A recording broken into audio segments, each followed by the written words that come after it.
ये आकाशवाणी है।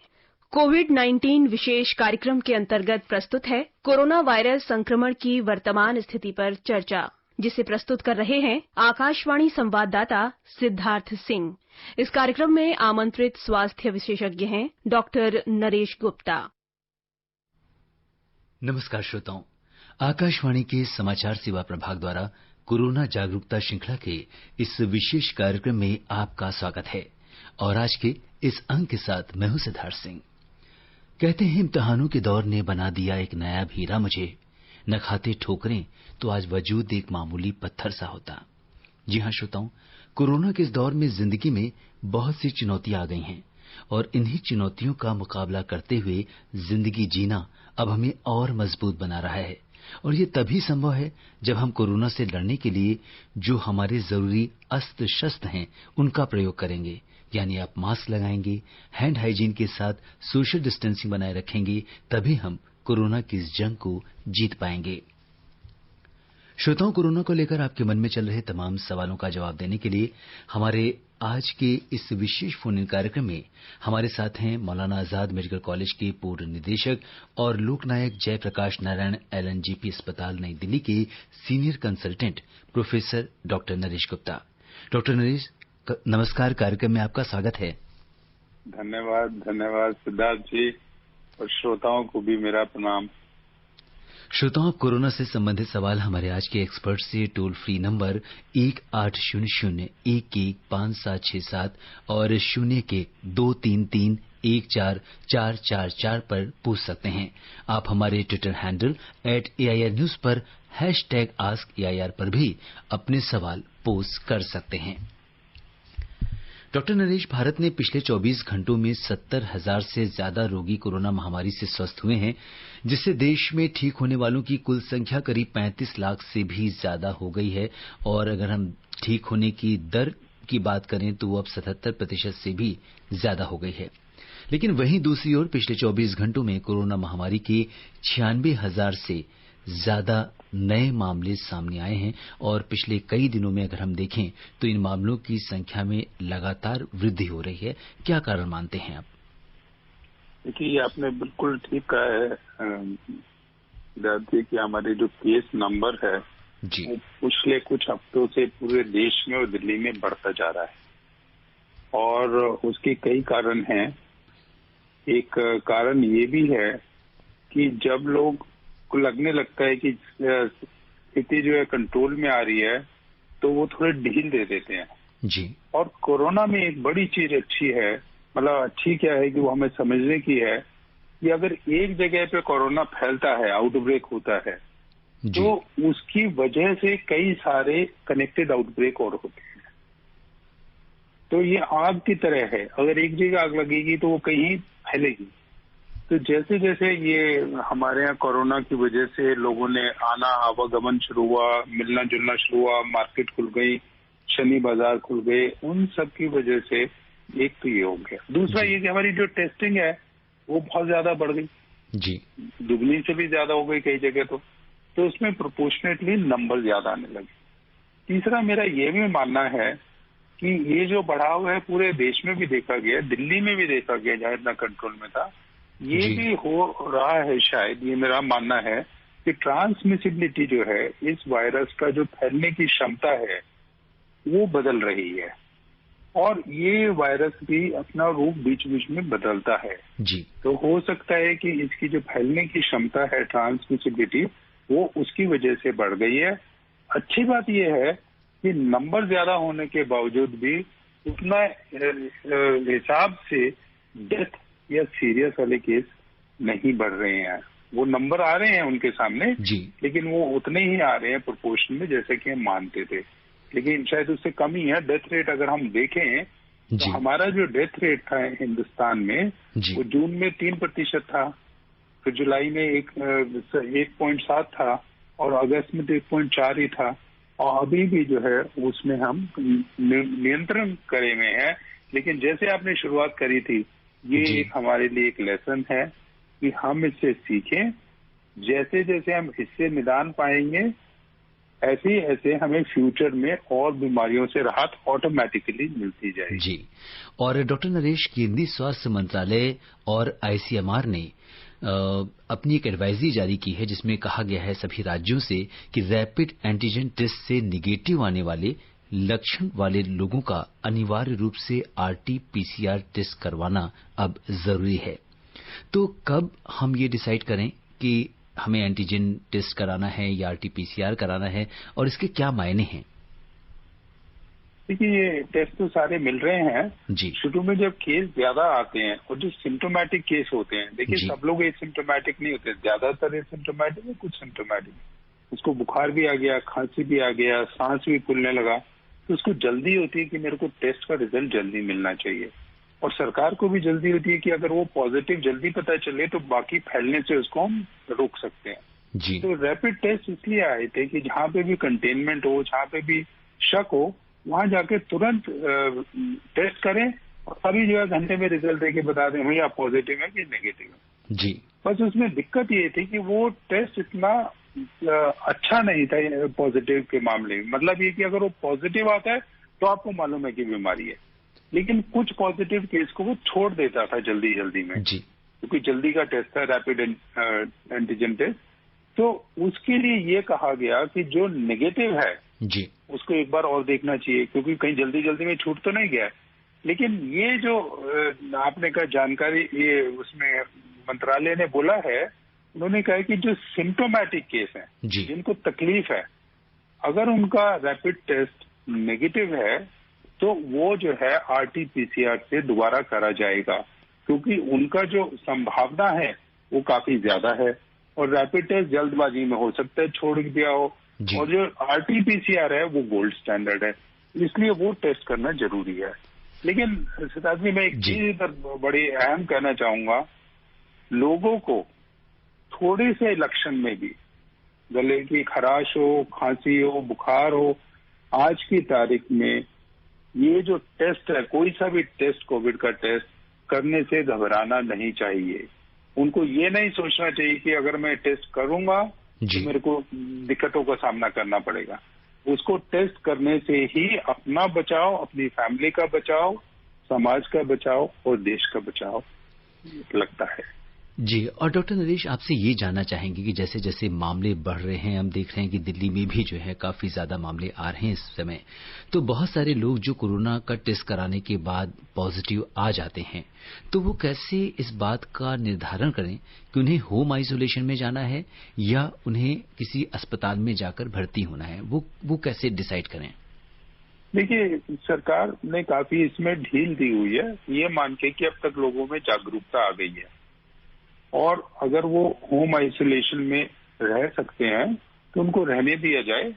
दो चीजें हैं बशर्ते कि वो ज्यादा सिम्टम्स नहीं है उनके, क्योंकि ज्यादा सिम्टम्स घर पे मैनेज नहीं हो पाएंगे जी। और दूसरा ये है कि अगर ज्यादा सिम्टम्स हैं तो उसमें कॉम्प्लिकेशन घर पे भी मैनेज नहीं हो पाएंगे जी। दूसरी चीज ये है कि घर पे सेल्फ आइसोलेशन की प्रावधान होना चाहिए। अगर एक घर में 2 कमरे या 1 कमरे हैं और 4 लोग हैं तो वहां वो सोशल डिस्टेंसिंग नहीं हो सकती है। तो सोशल डिस्टेंसिंग अगर मुमकिन है, क्वारंटीन मुमकिन है, आइसोलेशन मुमकिन है। देखिए, जब घर में एक जना बीमार है, वो रहेगा जी, तो उसको खाने पीने देखभाल करने के लिए भी कोई चाहिएगा। तो अगर आपको लगता है कि आपके यहाँ वो मुमकिन है, आप रहें, बशर्ते कि कोई सीरियस सिम्टम नहीं हो जी, खांसी का, सांस चढ़ने का, ज्यादा बुखार होने का। और दूसरी चीज, क्योंकि कोविड में जब हालत अगर किसी किसी की खराब होती है तो बड़ी तेजी से नीचे जाती है, इसलिए जो है सरकार ने दिल्ली में पल्स ऑक्सीमीटर भी वो उपलब्ध कराए हैं कि आप ऑक्सीजन लेवल भी चेक कर सकते हैं कि जैसे ही लगे कि अगर कोई चीज नीचे जा रही है ऑक्सीजन की खून में मात्रा, जी, तो खून में ऑक्सीजन की मात्रा, तो आप तुरंत चिकित्सालय में जी। डॉक्टर नरेश, यहाँ पे आपसे ये जानना चाहेंगे जी, पल्स ऑक्सीमीटर की आपने चर्चा की है, चले जाएं जी अस्पताल में। जी डॉक्टर नरेश, आपने पल्स ऑक्सीमीटर की चर्चा की और मैं यही सवाल आपसे पूछना चाहता था कि जो लोग पल्स ऑक्सीमीटर का प्रयोग कर रहे हैं, तो कौन सी ऐसी रेंज है जिसके आधार पर हम ऑक्सीजन सैचुरेशन लेवल को मानते हैं कि ये इतने तक आप घर में रह सकते हैं, इससे ज्यादा नीचे आए तो आपको ऑक्सीजन की जरूरत पड़ेगी, तो उसके क्या मानक हैं?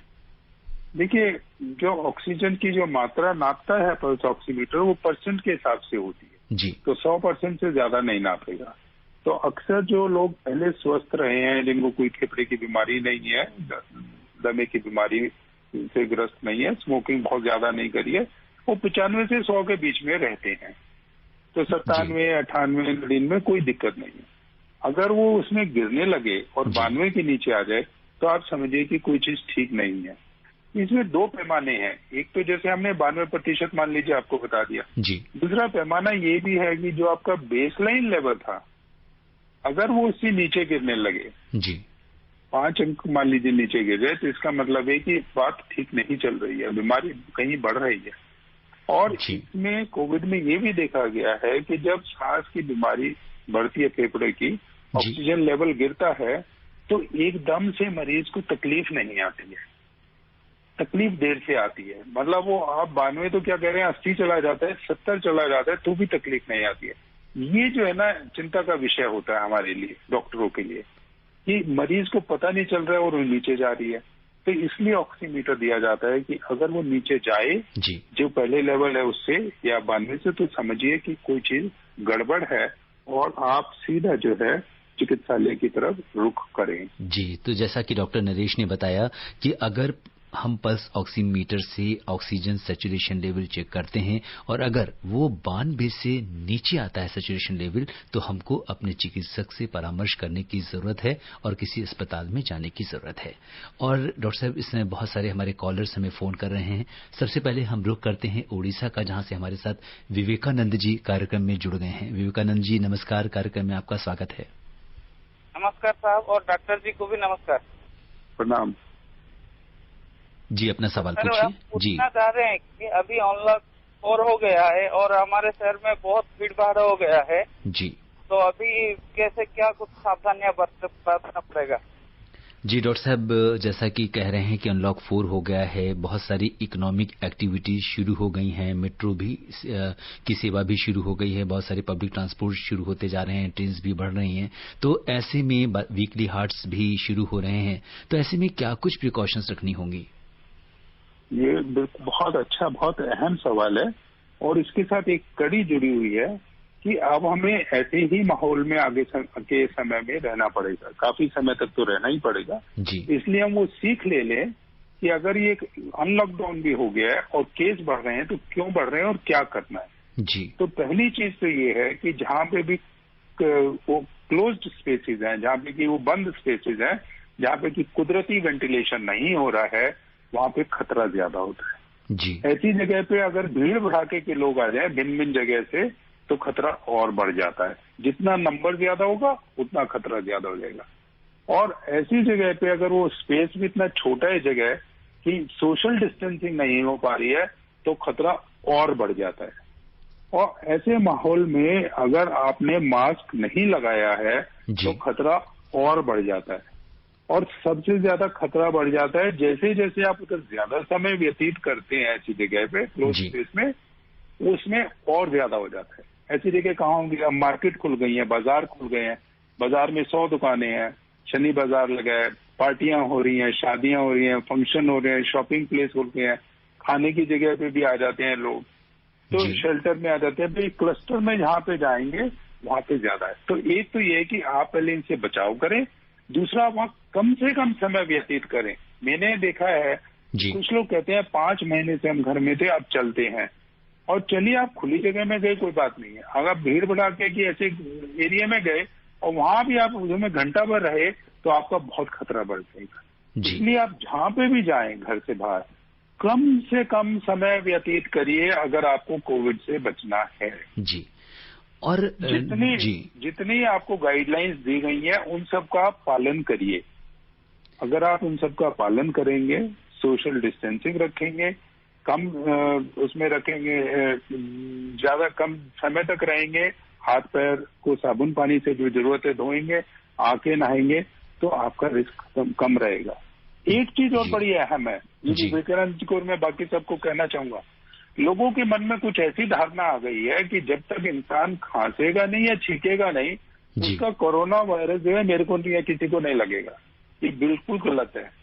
जो इंसान के अंदर कोविड है, कोरोना वायरस है, वो सांस जब लेता है तब भी वो बाहर निकलता है और तब भी 1 मीटर तक चला जाता है।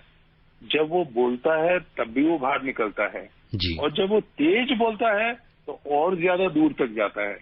तो जब आप बाहर निकलें तो कम से कम बोलें, कम से कम समय व्यतीत करें और कम से कम बोलें।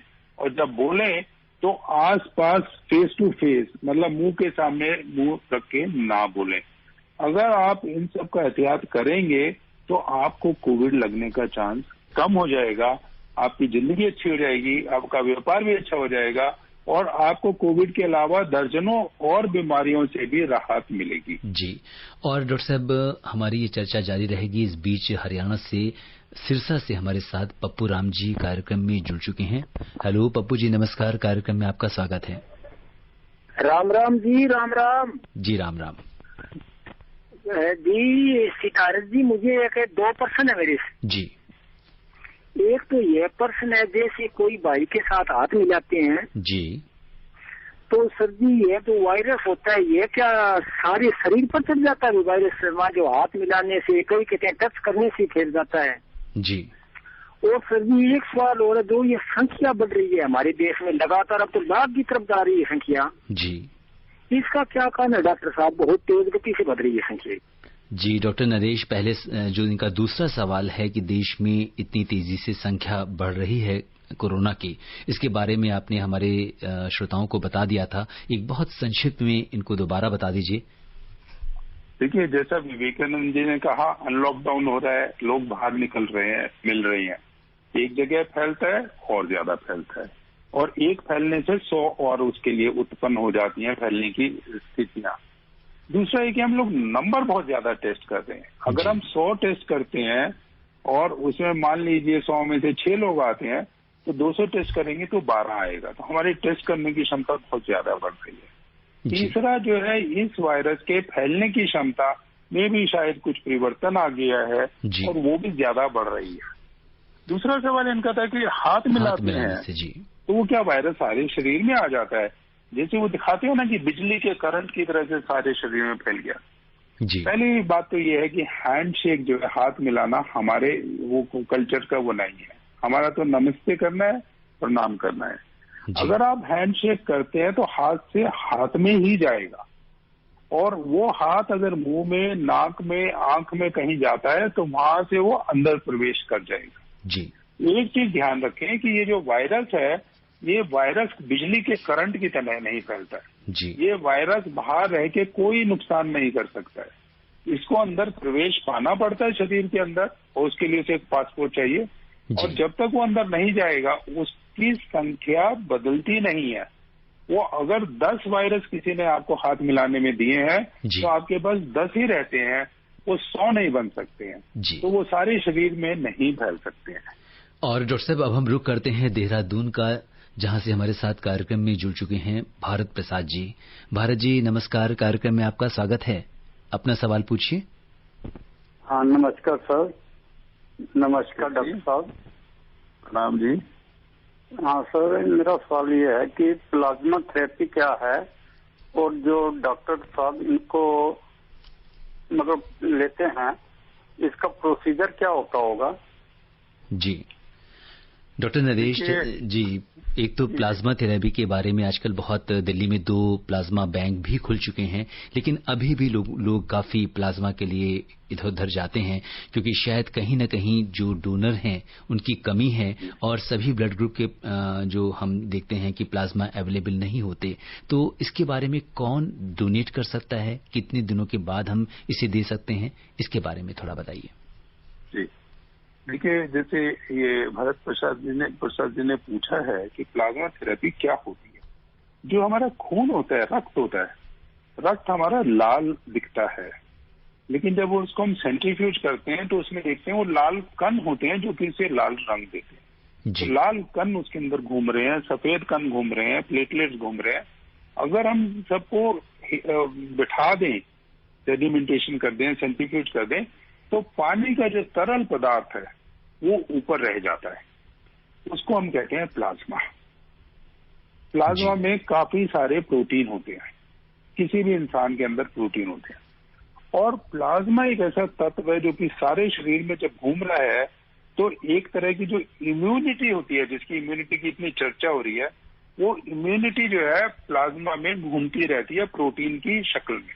जी। तो प्रोटीन उसके अंदर घुले होते हैं, वो घूमती रहती है।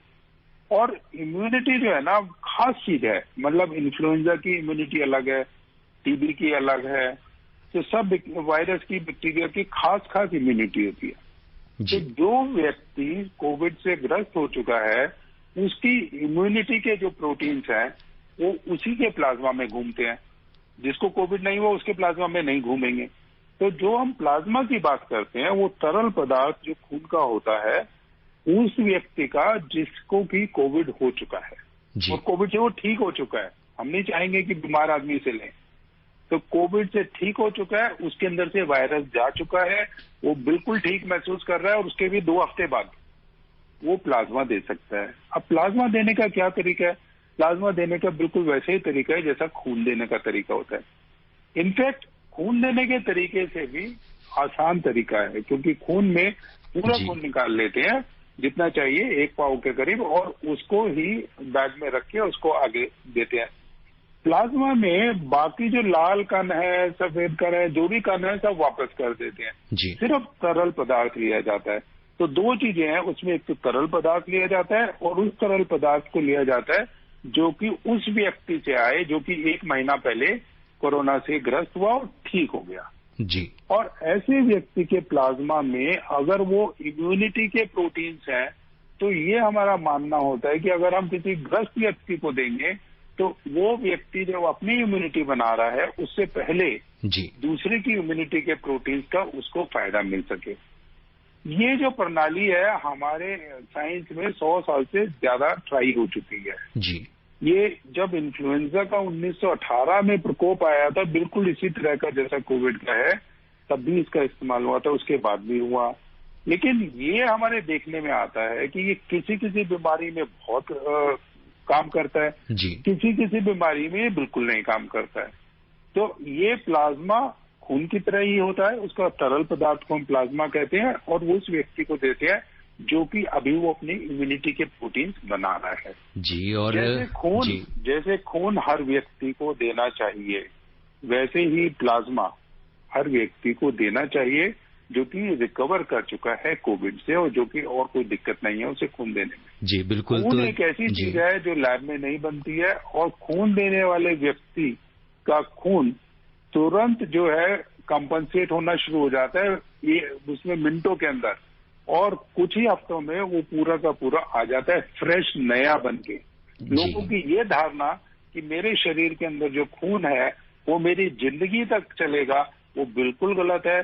खून की लाइफ कुछ दिनों से लेके कुछ महीनों तक की होती है अंदर, डिपेंडिंग ऑन कौन से कण की बात कर रहे हैं। तो इसलिए आप खून दीजिए, जो आप खून दे देंगे वो आपका पुराना खून था और उसके बदले में आपको कुदरत, भगवान, ईश्वर, अल्लाह जो भी है आपको नया खून देगा। डॉक्टर नरेश, आपने हमारे जितने भी श्रोतागण हैं उनके मन में चल रहे तमाम सवालों का जवाब दिया है, क्योंकि इसको लेके बहुत सारे ऐसे लोग हैं जो कोरोना से ठीक होकर वापस जा चुके हैं, अपनी जिंदगी में दोबारा वापस आ चुके हैं, लेकिन कहीं न कहीं मन में एक डर होता है कि अगर मैं प्लाज्मा दूंगा तो मेरे अंदर शायद इम्यूनिटी मेरी कम हो जाएगी। लेकिन आपके इन इतने सारे जो आपने सवालों के जवाब दिए उससे जरूर लोगों के मन में जो शंकाएं थी उनका निवारण हो गया होगा।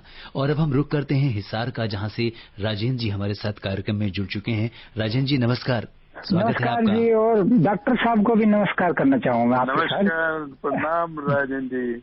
हाँ जी, तो डॉक्टर साहब बहुत अच्छी जानकारी दे रहे हैं। मैंने डॉक्टर साहब से भी ये जानना था, जैसे मौसम बदल रहा है तो मौसम बदलने के कारण जो वायरस जो गले में भी हो जाता है, जैसे हल्का फुल्का बुखार भी हो जाता है, तो ये आम घर पे भी मतलब ले लेते हैं, तो इससे भी क्या ये वहम हो जाता है कि समझते हैं कि कोरोना ना हो गया हो, तो इस करके चिंता बढ़ जाती है। तो मतलब सही जांच कैसे मतलब पता लगे कि ये कोरोना है या नहीं? बिल्कुल डॉक्टर नरेश, ये बहुत इस समय जैसा कि मौसम भी चल रहा है, बारिश का मौसम है और अक्सर जो है लोगों का गला खराब हो जाता है, खराश हो जाती है, तो क्या ये कोरोना के लक्षण हो सकते हैं? जी, मैं पहले तो राजेंद्र जी का धन्यवाद करना चाहूंगा। इन्होंने इतना अच्छा प्रश्न उठाया है जी। कि ये मौसम बदल रहा है, उसमें क्या ये कोरोना हो सकता है, कोविड हो सकता है।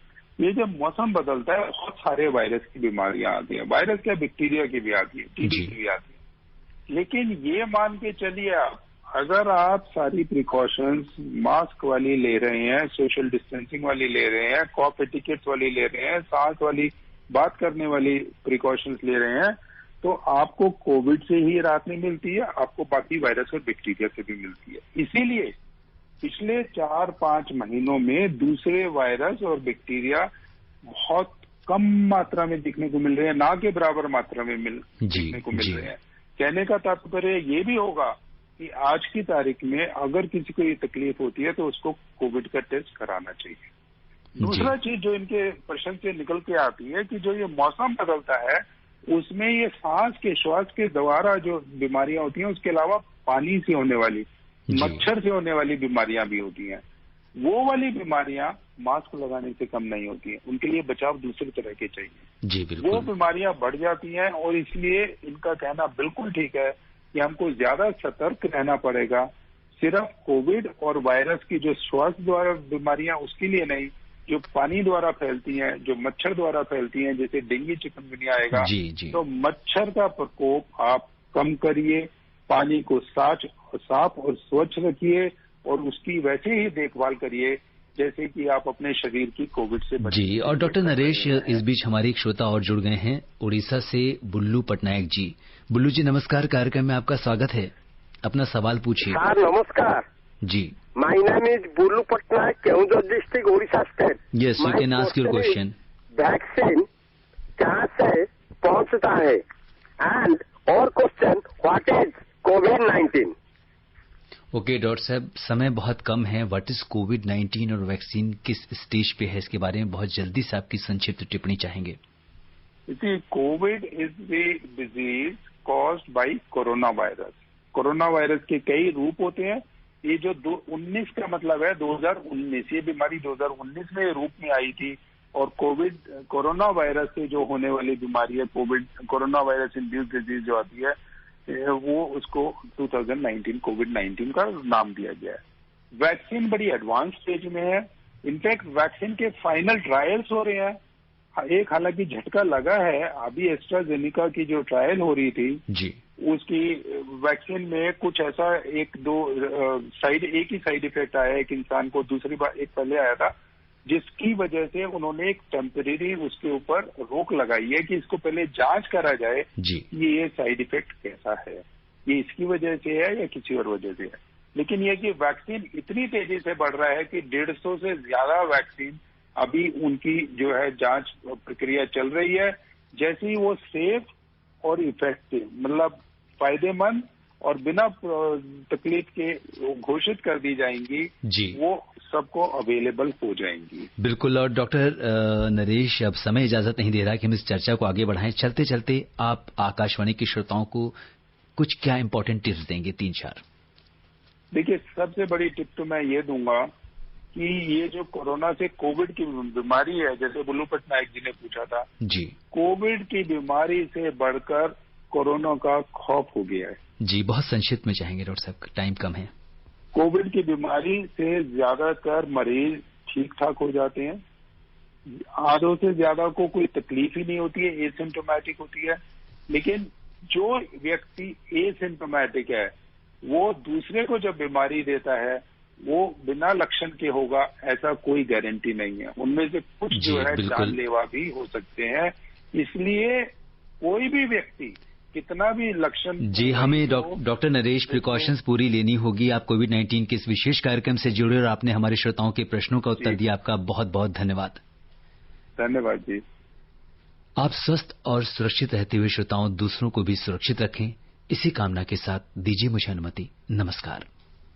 कोविड-19 विशेष कार्यक्रम के अंतर्गत अभी आप सुन रहे थे कोरोना वायरस संक्रमण की वर्तमान स्थिति पर चर्चा। जिसे प्रस्तुत कर रहे थे आकाशवाणी संवाददाता सिद्धार्थ सिंह। इस कार्यक्रम में आमंत्रित स्वास्थ्य विशेषज्ञ थे डॉक्टर नरेश गुप्ता। ये कार्यक्रम आकाशवाणी के समाचार सेवा प्रभाग द्वारा प्रस्तुत किया गया। इसे आप हमारे mobile app news on AIR पर भी सुन सकते हैं। इस कार्यक्रम के संबंध में अपनी प्रतिक्रिया आप हमें ईमेल कर सकते हैं। पता है airnsdtalks@gmail.com। ये कार्यक्रम फिर से सुनने के लिए लॉग ऑन करें हमारी वेबसाइट newsonair.com।